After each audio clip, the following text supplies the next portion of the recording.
Paradox is both famously and infamously known for its wide variety of DLC. And when I say wide variety, that's probably an understatement. There's a lot of DLC coming out of Paradox. Paradox, of course, the creator of many strategy games, like Age of Wonders and Victoria 3. And if we take a look at Age of Wonders 4, a recent game and a very recent DLC, Dragon Dawn, we see it was received very positively at 84%.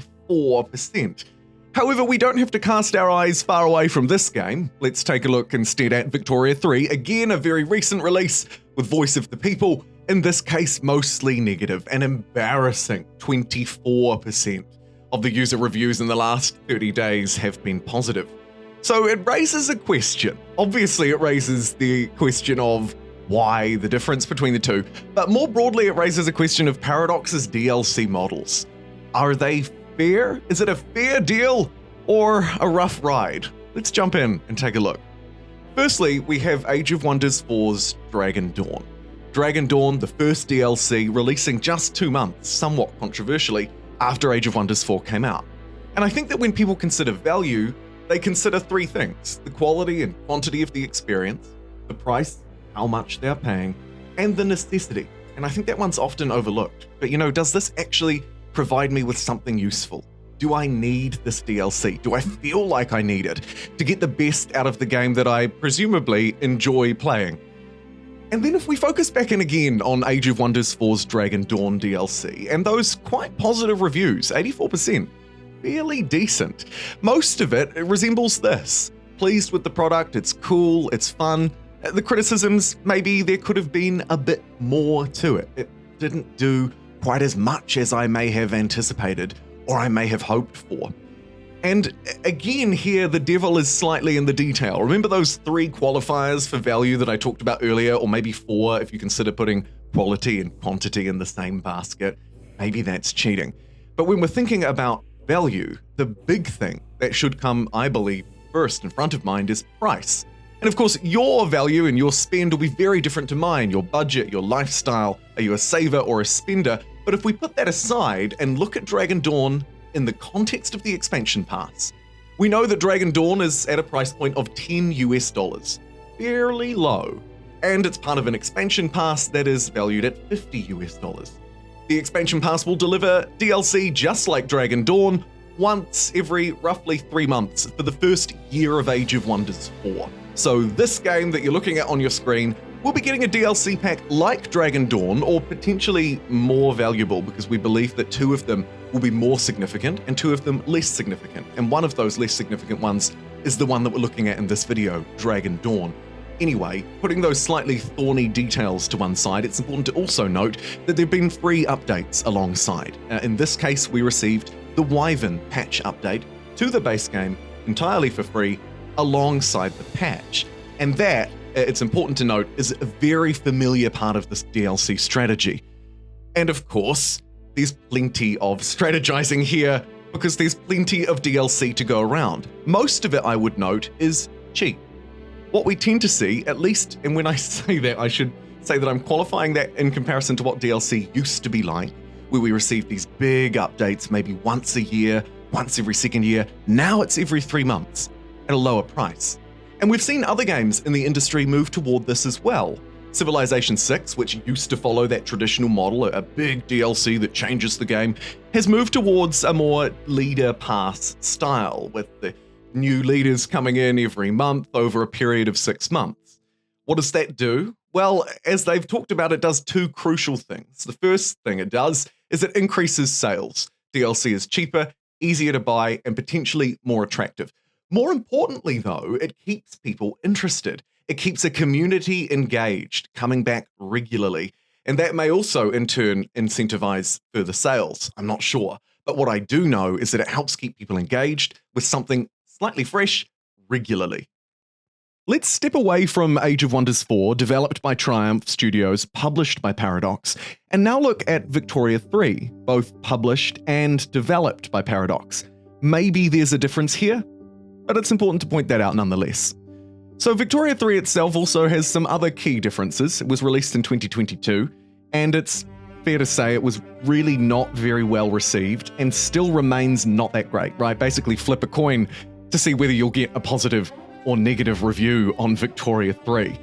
And then we turn our attention to the DLC, because of course that's what we're here for. We're here to talk about Paradox's DLC model. Its first expansion pack, the first sort of proper one anyway outside of soundtracks, was a flavor pack, Voice of the People. And I think that the people voiced themselves very clearly against the Voice of the People DLC. And most of the reviews, like the one that you just looked at on screen, if I were to generalize them in a very sweeping way, it's important to note that in this video there'll be a few generalizations that I have to make. In this case, I would say it came down to value, purely value. And that's why Voice of the People, as you can see, has 24% positive reviews. That's mostly negative. Way worse than the Victoria 3 base game. And so then it brings up the question, well, why was the value, with all of those things that we know it encompasses, like price and quality, necessity, why was it not good enough on Voice of the People? And how does Paradox move forward? What should it look like? And how fair is the current model? Well, as you can see, Voice of the People was $15 US. And you can now buy it as part of a new sort of expansion pass that I'm not sure was there right at the start. I think you might have had to buy it along with the game, I'm not sure. But either way, you can get it and some soundtracks and some future DLC for $40 US. As a standalone product, Voice of the People seems expensive for a flavor pack. I'd also note, by the way, and I'm not sure if this is regional pricing or what, but the two future DLCs releasing in September of this year and March of next year, Dawn of Wonder and Sphere of Influence, are priced at crazy levels, at least in New Zealand dollars. By those calculations, you'd be way better off to get the expansion pass if you were buying Victoria 3's DLC. However, this is not a buyer's guide video for Victoria 3. We're talking about Paradox's DLC models. So what went wrong with what you're seeing on your screen here with Voice of the People? Well, important to note, it was a flavor pack, not a fully fledged DLC, one of those more traditional ones that I might have talked about earlier, which really changed the game and add a whole load of stuff. And that's one element. I think the second element is absolutely its price point. That seemed to be a sticking point for a lot of people. This doesn't provide enough to warrant me spending $15 US. This doesn't provide enough value or necessity, interest or intrigue, whatever your metric is. This screen that you're looking at doesn't provide enough of it for people, on average, and by and large the majority, to warrant purchasing Voice of the People. Yet most people were happy to pay $5 less for Dragon Dawn and Age of Wonders 4. Why? Because it was better value. It gave stuff that you couldn't get elsewhere. It gave more gameplay content. It gave more for less. So then if value and price are key parts of the discussion, what happens next? Where do they go from here? How does this work alongside the other crucial element that I haven't yet mentioned, the free updates? Now, look, I'm not the first clown on the internet to talk about this, and there's been a lot of good discussion. One example, the top review for Voice of the People. They really screwed themselves here. Originally, there was supposed to be a lot of stuff locked behind the update. They're not following the EU path of having a load of content behind a paywall in the base game. The problem now, though, is that you're left with a $15 DLC, a flavor pack, priced not too dissimilarly, I would note, from expansions of old. Although, of course, we have to acknowledge that inflation has always been a thing, that the value of the dollar decreases over time, and that likely, I imagine, the costs of creating a game, of having staff, publishing, etc. have gone up. So I wouldn't expect prices of really most goods to stay consistent over time. That being said, I think that the reviewer was well-spoken there, and largely they've really covered off this free update problem. That if you put content more flavorful, more designed to add additional things to a game, rather than add core functions that people feel are, to go back to our three things from earlier, necessary. There needs to be a necessity in order for people to really want to spend money on it. If we look to something like Civilization, an example outside of Paradox, I realize the DLCs of the past in Civ 5 or the early ones in Civ 6 were game-changing. They added really entirely new concepts to the game, like faith, for example, in Civ 5. And it led to a lot of questions from buyers, confusion. The DLC was more expensive and they wondered, which ones do I really need here? How do I pick and choose? What ones are going to change the game and what ones are just, nice to have? And that's the free update problem. That when everything is rolled out in free updates, or at least when lots of features are rolled out in free updates, the DLC loses its necessity and therefore loses its value. Now, of course, as you would have noticed, these packs, these value packs, these flavor packs, whatever you want to call them, they are not new. Civ 5 had them, and indeed most Paradox games have had them too. But the core here, and the key thing that Victoria 3 has failed on, in a weird way, because in my opinion it's quite pro-consumer, they've released so much in its free updates, so many new features, new characters, new gameplay elements, that there isn't or wasn't really much to deliver in Voice of the People, or at least that's how we felt. We felt like we've received all of this stuff for free, and now we're getting Voice of the People. What is this? Moving back to Age of Wonders 4, it's perhaps an example of a game that did it in a slightly better way, in a slightly more well-received way. Why? Well, I think it's largely due to stuff we've already discussed. Age of Wonders 4, from its release and inception, was a much more positively received and reviewed game than Victoria 3, which many people were unhappy with, and potentially remain unhappy with.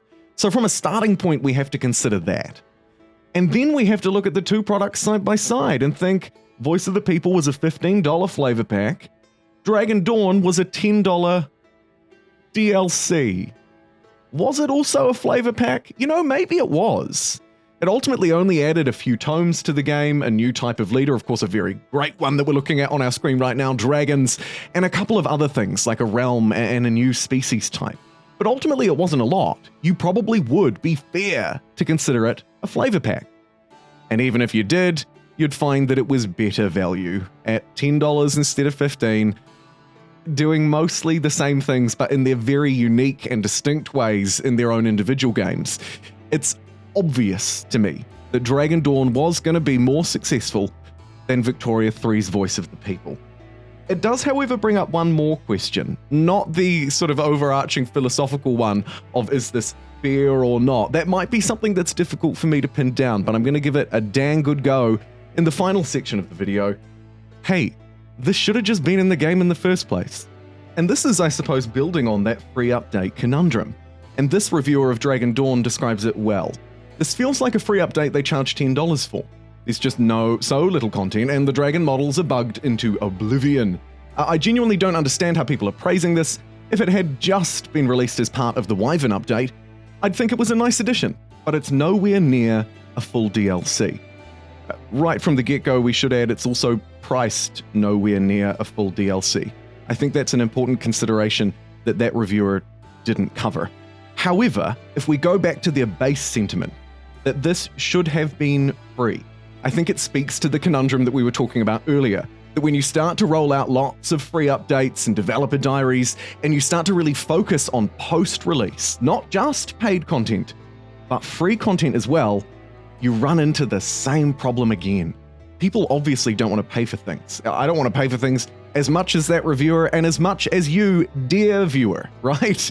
I'd much rather keep my money. But I think here, and this is of course going to be a slightly more subjective part of the video, I think we also need to consider that things cost money, right? They cost money to make. And if you wanted this as part of the free game, there's another thing that you have to consider. And that's that it still would have taken time for the developers to make this, for the artists to design it, for the animators to animate it, for the publishers to package it together and distribute it and sell it. Every part of that process takes time and money.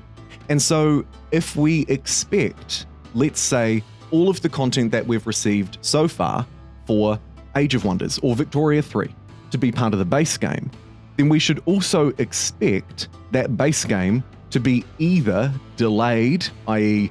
you wouldn't have seen it yet because they're still working on the content that's going to be part of the expansion pass, or B, more expensive because there have been literally just more paid hours, more time put into it.